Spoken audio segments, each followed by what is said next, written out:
soles al aire.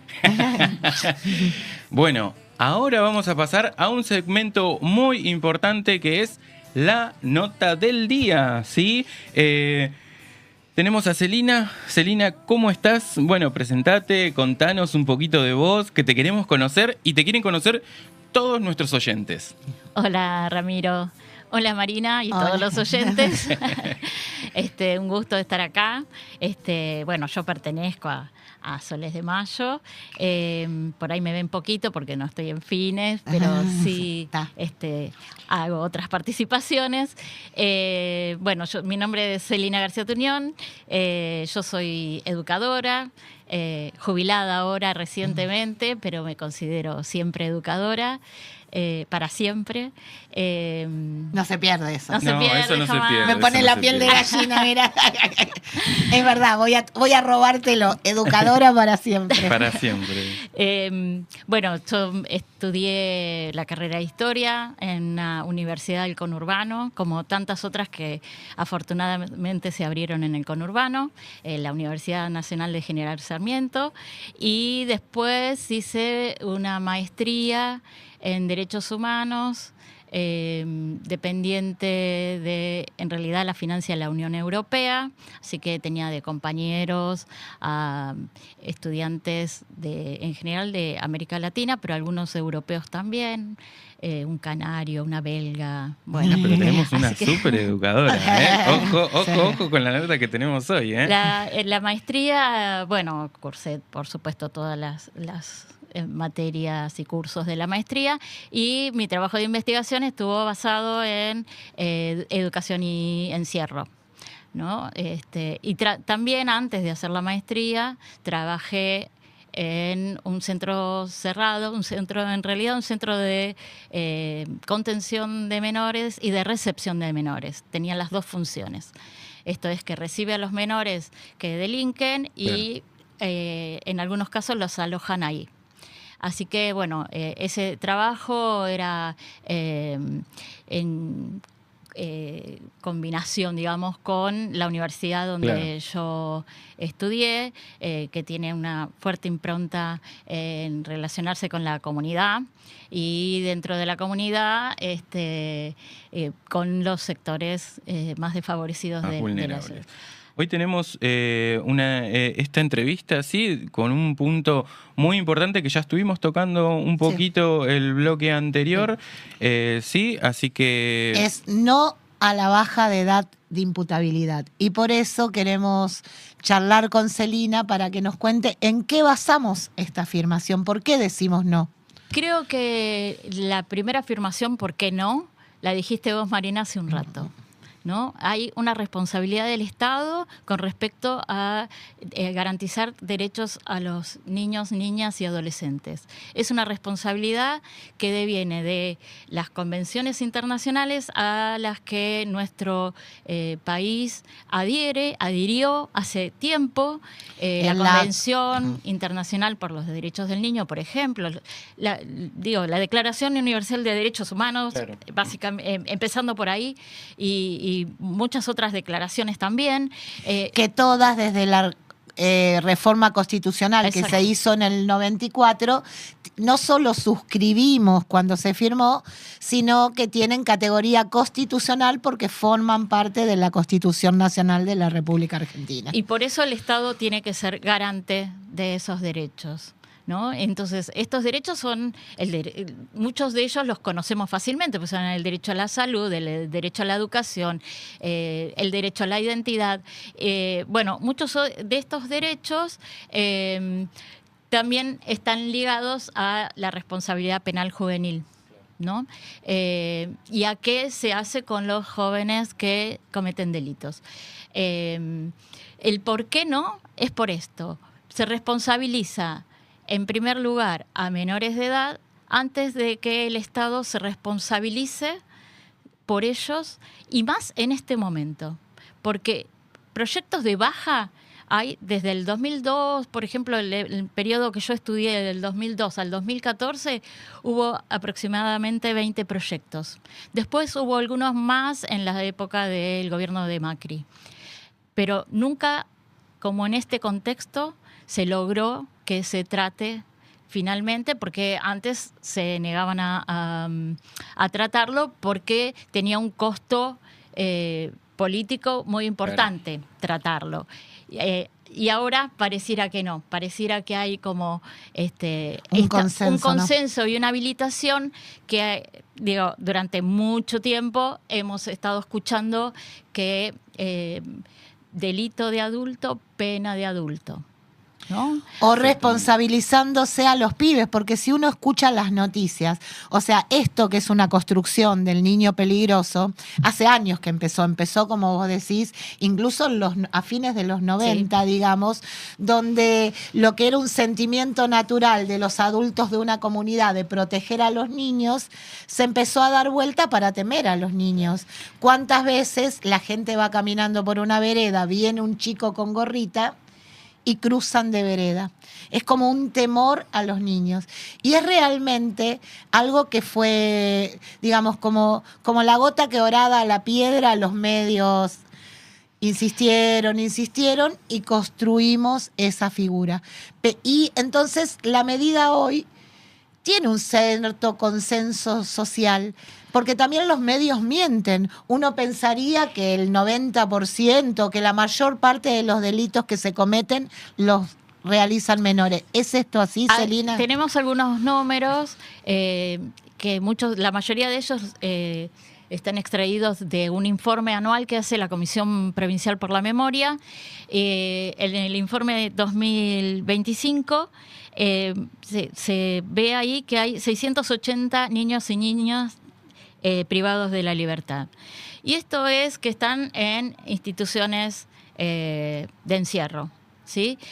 Porque hay otras instituciones que tienen la función de tener centros de día, por ejemplo, ¿no? O medidas alternativas, que no son la privación de libertad. Claro, sí. Y en centros socioeducativos, que prácticamente son cárceles, sí, porque tienen un régimen muy similar.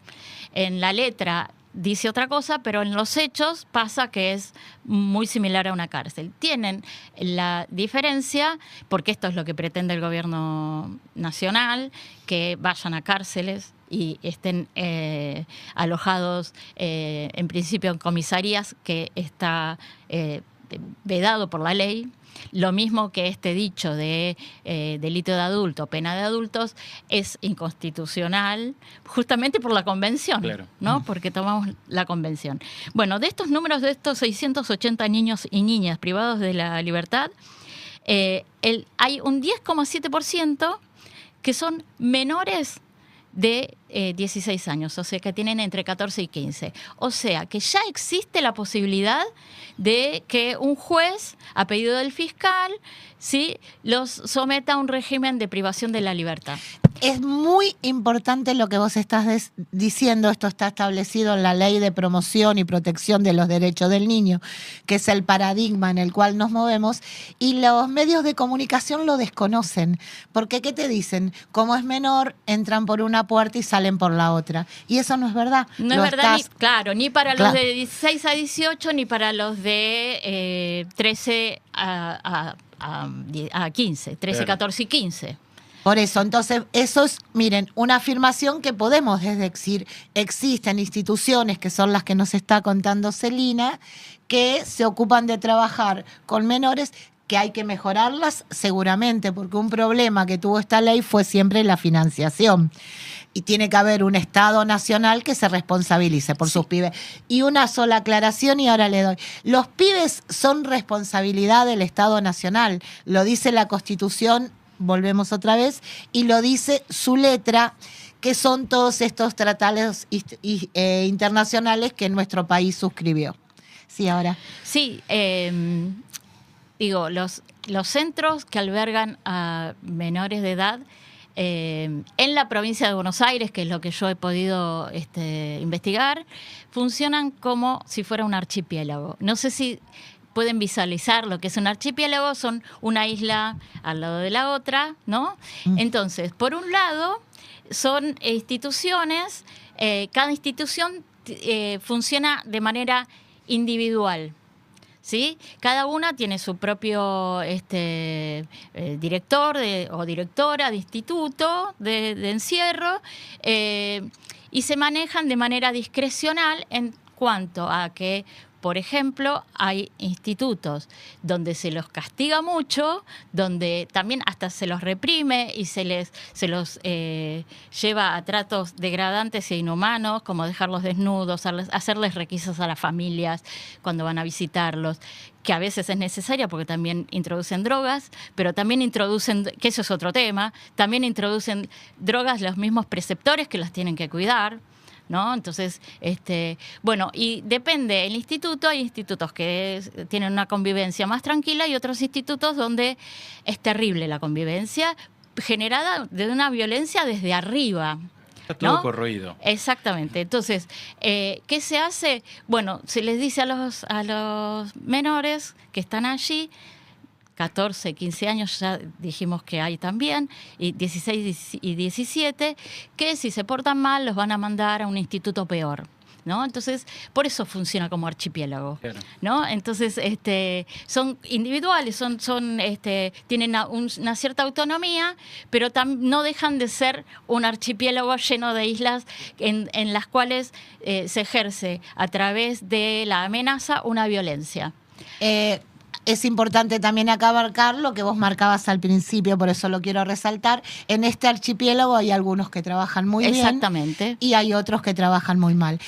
Este problema, digamos, nosotros hubo un cambio de paradigma al momento de la sanción de la Ley de Promoción y Protección, donde se pasó a considerar al niño de ser un objeto de tutela, o sea, alguien que no podía decidir por sí mismo ni hacer por sí mismo, a ser un sujeto de derecho, que es el paradigma que plantea nuestra.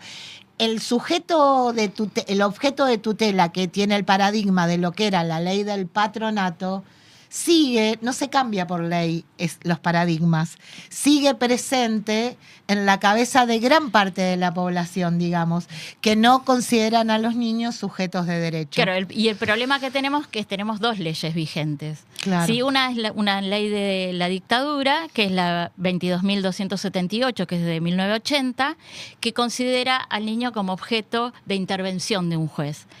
La otra ley que está en vigencia también es la 26.061 de 2005, que es esta ley de protección integral de los derechos de las niñas, niños y adolescentes, que los considera sujetos de derecho.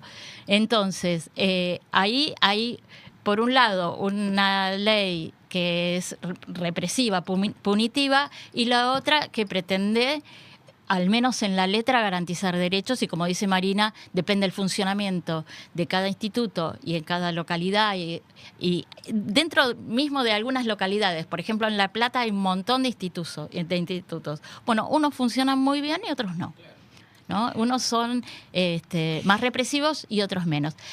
Encima, si se va a incorporar, nunca... este tipo de represión y este tipo de encierro logró que los jóvenes no delincan. Se ha mantenido relativamente estable el número. Bueno, tenemos más población, hay más ahora detenidos, privados de la libertad en realidad, pero nunca se logró que baje el número. O sea, que por más garantías de derechos que tengan, a ser escuchados, a tener voz, a ser asistidos por un abogado, entonces estas cuestiones no se han resuelto. Esto lo dice Mari Beloff, que es una jurista especializada en derechos de niños, niñas y adolescentes que incumplen que están alcanzados por las leyes penales, ¿no? Y ella dice algo sumamente interesante. Hay que tomarse los derechos de los niños en serio. Y tomárselos es hacer lo que corresponde antes de que suceda esto. Tanto para los de 13, 14, 15 como para los 16 y 17. Otro gran problema que hay es que la recurrencia en el delito salen y no tienen mucha alternativa. En todas las investigaciones, las escasas investigaciones que hay al respecto y las investigaciones que hay sobre sectores vulnerables, dicen esto, ¿no? Terminan en la cárcel. Lo único que ha dado resultado con estas cuestiones es el sistema educativo que funciona en las cárceles. O sea, nosotros tenemos en cada uno de los penales de nuestra provincia hay una escuela. Y esa escuela le ha permitido a muchísimas personas que han estado privados de su libertad por delitos cambiar su vida. Bueno, es la educación. Claro. Es lo propositivo, digo. Claro. Nosotros estamos diciendo ahora un montón de cuestiones que sabemos que bajando la edad de imputabilidad no van a tener resultados, pero también, digo, en la multisectorial se han propuesto un montón de cuestiones propositivas que tienden a garantizar derechos que en principio debiera garantizar el Estado. Pero nosotros como adultos también tenemos responsabilidades. Entonces también podemos hacer un montón de acciones. Recuerdo en este momento el caso de César González, no sé si lo han escuchado nombrar. No. César González es un muchacho, no sé si llega a 30 años ahora, que pasó por un montón de institutos de menores de la ciudad de Buenos Aires. Digo institutos de menores y en realidad no se llaman así, se llaman centros de contención, socioeducativos, bueno. Pero los comúnmente llamados centros de menores. César González tuvo la posibilidad a través de la educación dentro de los institutos de encierro y de proyectos que se promueven desde distintos lugares, desde universidades, desde movimientos sociales, de tener la posibilidad de encontrarse con un mago, ¿no? Este mago lo que hace es darle, mientras hace magia, filosofía. César González ahora es un adulto que hace películas, que estudió filosofía, que no volvió nunca más a la cárcel, no volvió nunca más a los institutos de menores y no fue nunca a la cárcel. Entonces, ese es el paradigma que necesitamos, esa es la reinserción que necesitamos, un verdadero interés por esos niños y niñas, una verdadera responsabilidad por esos niños y niñas. Yo pensaba, tenemos Leonardo Fabio, Crónica de un niño solo, que es autobiográfica en parte, digamos, él también fue un niño de la calle. Tenemos a Enrique Medina, escritor, Las tumbas, uno de sus libros donde relata esta realidad. Pero lo importante es decir, a los niños hay que cuidarlos, hay que darle posibilidades, hay que hacer más escuelas, hay que ampliar el horario escolar, hay que hacer más clubes, hay que garantizarles la salud y hay que garantizar hogares donde puedan mantener su subsistencia diaria, exactamente, digamos. Porque hay otras cuestiones que no estamos mencionando, pero que en esto lo estás diciendo vos, Marina, que es la redistribución de la riqueza, claro, que haya trabajo, ¿sí? No todo niño pobre delinque tampoco, porque tiene que ver también con las interacciones sociales que pueda llegar a tener, ¿no? Claro. César González tuvo la posibilidad de tener interacciones sociales aún menos posteriores al encierro que hacen que sus proyectos de vida se conviertan en proyectos de vida dignos. Y esto es lo que necesitamos, ¿sí?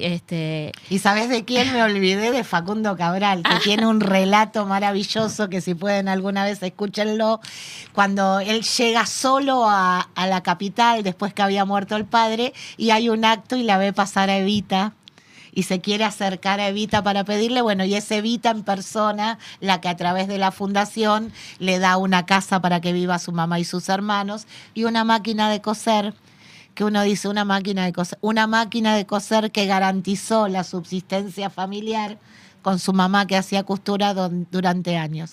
Ese es el modelo que nosotros queremos, un país que dé oportunidades, que no juzgue a los padres. Miraba con un conflicto como el de la policía en Santa Fe. Ganan 900.000 pesos. 5 policías se suicidaron en lo que va del año. Y los niños que dependen de esos policías. Claro, y seguro. de todos los trabajadores. Porque entonces están cercenando derechos, restringiendo cada vez más derechos, ¿sí? Por vía material, digo, y por vía simbólica también. Sí. Entonces, por supuesto que las posibilidades y llevar la edad de imputabilidad a los 13 años. Bueno, ahora se echaron atrás y para llegar a un acuerdo con la oposición afín a ellos, va a ser de 14. Yo les pido a los los oyentes que miren a sus hijos de 14 años, que no son distintos a un pibe pobre o a un pibe sin posibilidades o a un pibe que no tuvo una buena escuela o un buen hogar. Son niños, igual que sus hijos, y díganme si merecen estar hasta 20 años en una cárcel de adultos. Es una locura, la verdad que... Es terrible. No me metí porque escucharlas hablar a las dos es súper hermoso. La verdad que nos enseñan un montón con todo esto, ¿sí? La importancia de la familia también, ¿sí?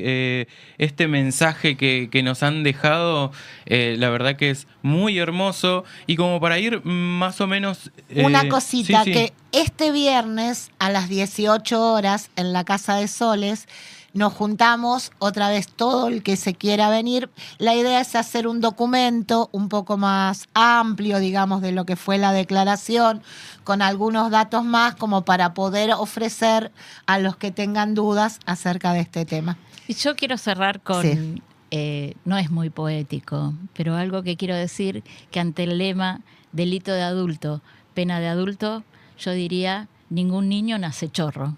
Perfecto, totalmente de acuerdo. Hermosa gracias, reflexión. Eli. No, muchísimas gracias por acompañarnos en este día, gracias por enseñarnos y espero que en este camino nos sigamos cruzando siempre, así que nada, gracias. De parte de todo el equipo. Gracias, Ramiro, me encantó.